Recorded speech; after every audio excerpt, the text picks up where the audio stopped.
இதில் வந்து அல்லாஹ்வுடைய படைப்புகளை எடுத்துக்கிட்டிங்கன்னு சொன்னால், அல்லாஹ்வுடைய படைப்புகளில் 2 வகையான படைப்புகள் இருக்குது. அல்லாஹ் நிறைய விஷயங்களை படைத்திருக்கிறான். சில படைப்புகள் வந்து அது இனவிருத்தி செய்யக்கூடியதாக, வளரக்கூடியதாக சில படைப்புகள் அல்லாஹ்வால் படைக்கப்பட்டிருக்கிறது.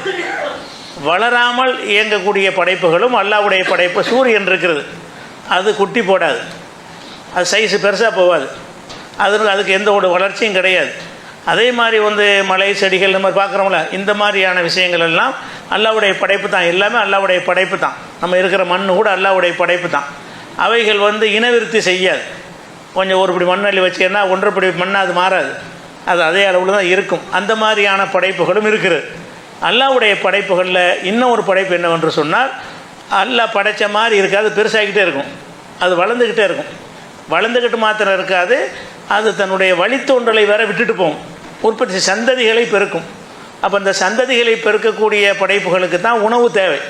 அல்லாஹ்வுடைய படைப்பில் வந்து உணவுங்கிறது யாருக்கு தேவை என்று கேட்டால், எந்த மாதிரியான உயிரினங்கள் வளரக்கூடியதாக அல்லாஹ் படைத்திருக்கிறானோ, எந்த மாதிரியான உயிரினங்கள் வந்து சந்ததிகளை பெருக்கக்கூடியதாக படைத்திருக்கிறானோ அவற்றுக்கு தான் உணவு என்கிற டாப்பிக்கே தேவை. மனிதன் எத்தனை விஷயங்களை படைக்கிறான். மனிதனுடைய படைப்பு வந்து இந்த தன்மையில் பார்க்கவே இல்லை எந்த படைப்பையும். இந்த மைக்குன்னா இந்த சைஸ் தான், இது என்ன செய்யாது, ஒரு 6 மாதத்தில் ஒரு 1/2 அடி அதிகமாகாது. அல்லது இந்த மைக்கு ஒரு 10 வருஷத்துக்கு ஒரு 2 குட்டியை போடுமான்னா அதுவும் போடாது. மனிதர்கள் உருவாக்குற எந்த ஒரு பொருளுமே வளராது, எந்த ஒரு பொருளுமே என்ன செய்யாது, இனவிருத்தி செய்யாது. ஆனால் அல்லாஹுக்கு மாத்திரம்தான் ஒரு பொருளை படைக்கவும் செய்வான், அந்த படைப்பு வளர்ந்து கொண்டே இருக்கும், பெருசாகிக்கிட்டே இருக்கும் ஒரு அளவு வரைக்கும்.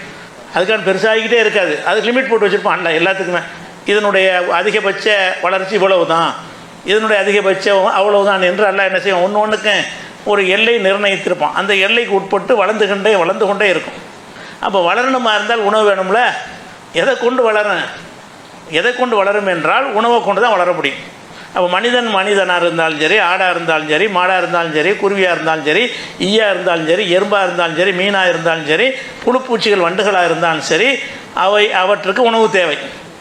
உணவின் மூலமாகத்தான் அது உலகத்தில் உணவு இல்லாட்டி செத்து போயிடும். எந்த ஒரு உயிரினமாக இருந்தாலும் நான் உயிர் உள்ள இனமாக இருக்கிற காரணத்தினால் அவற்றுக்கு என்ன வேண்டி இருக்கிறது, உணவு தேவை இருக்கிறது. இந்த உணவுக்கு அப்பாற்பட்ட எந்த உயிரினமும் கிடையாது. இது மனுஷனுக்கு மாத்திரம் உணவுன்னு கிடையாது. எந்த உயிரினமாக இருந்தாலும், கண்ணுக்கு தெரியாத பாக்டீரியாக்கள் கிருமிகளாக இருந்தாலும் அதுக்கு உணவு தேவை இருக்குது. அதனுடைய உணவுகள் வந்து நம்ம சாப்பிட்ற உணவுலேருந்து எடுத்துக்கொள்ளும். இன்னும் சொல்லப்போனால் சில உணவுகள் வந்து சில உயிரினங்கள் வந்து இன்னொரு உயிரினத்தை உணவாக்கி கொள்ளும். அதுவே உணவை தேடிக்கிட்டு போகும், அந்த உயிரினத்தை இது உணவாக்கி கொள்ளும். அப்படியெல்லாம் அல்ல சங்கிலி மாதிரி ஆக்கி உணவு தேவை என்பதை ஏற்படுத்தி வைத்திருக்கிறான். உயிரினங்களுக்கு பூராவுமே உணவு தேவை. அந்த உடை என்பதும் இருப்பிடம் என்பதும் மனுஷனுக்கு மட்டும்தான் தேவை. உடை எந்த ஒரு மாட்டுக்கும் சட்டை தேவையில்லை, அதுக்கு பேண்டெல்லாம் தேவையில்லை. அதுக்கு இறைவன் போத்துன அந்த தோல் தான் அதற்கான உடையாக இருக்கிறது. எந்த ஒரு பறவைகளுக்கும் அதுக்கு வந்து ஆடை தேவை கிடையாது. எந்த ஒரு கடலில் வசிக்கக்கூடிய மீன்களுக்கும் கிடையாது, வண்டுகளுக்கு கிடையாது. எந்த ஒரு உயிரினமாக இருந்தாலும் சரி, அதுக்கு வந்து மனிதனை தவிர எந்த ஒரு உயிரினத்திற்கும் உடை என்பது தேவை கிடையாது. வசிப்பிடம்னு ஒன்று தேவை இருக்கான்னு அது தேவை கிடையாது.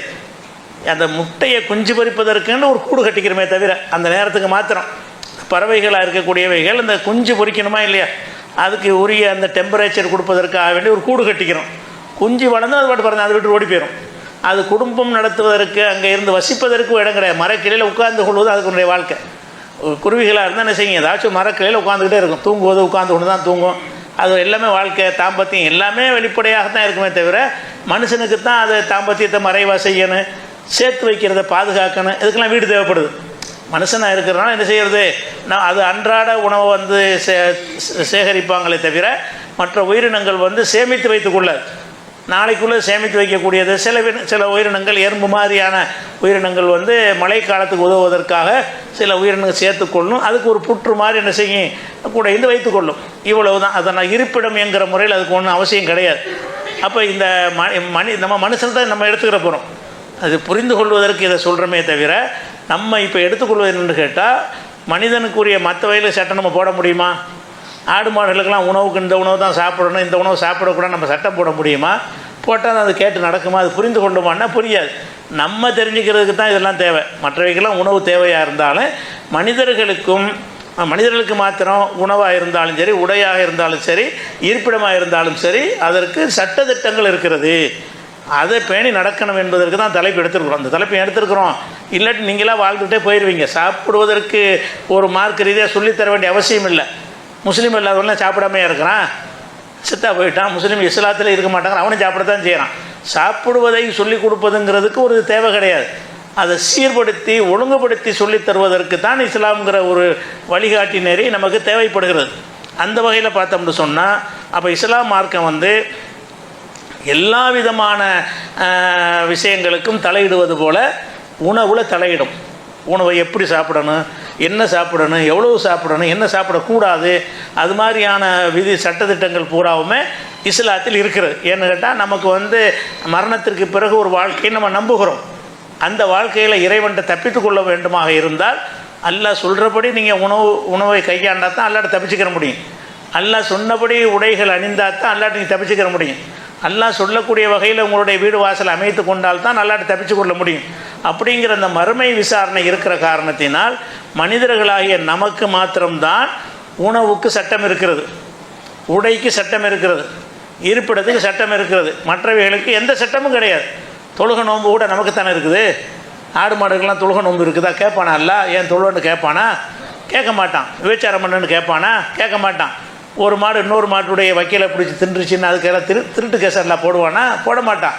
அவைகளுக்கு எந்த ஒரு சட்டமுமே கிடையாது. மனிதனுக்கு மாத்திரம்தான் இந்த சட்டம். அதில் சட்டத்துக்கு கட்டுப்பட்ட ஜின்கள்னு ஒரு உணவு இருக்கிறாங்க. அதை நம்ம அறிந்து கொள்ள வேண்டியதில்லை. அவங்களுடைய உணவுக்கு நமக்கு சம்பந்தம் கிடையாது. நம்ம மனிதர்கள் என்கிற வகையில் நமக்கு போடப்பட்ட சட்டங்களை அறிந்து கொள்வது தான் முக்கியமான ஒரு விஷயம்.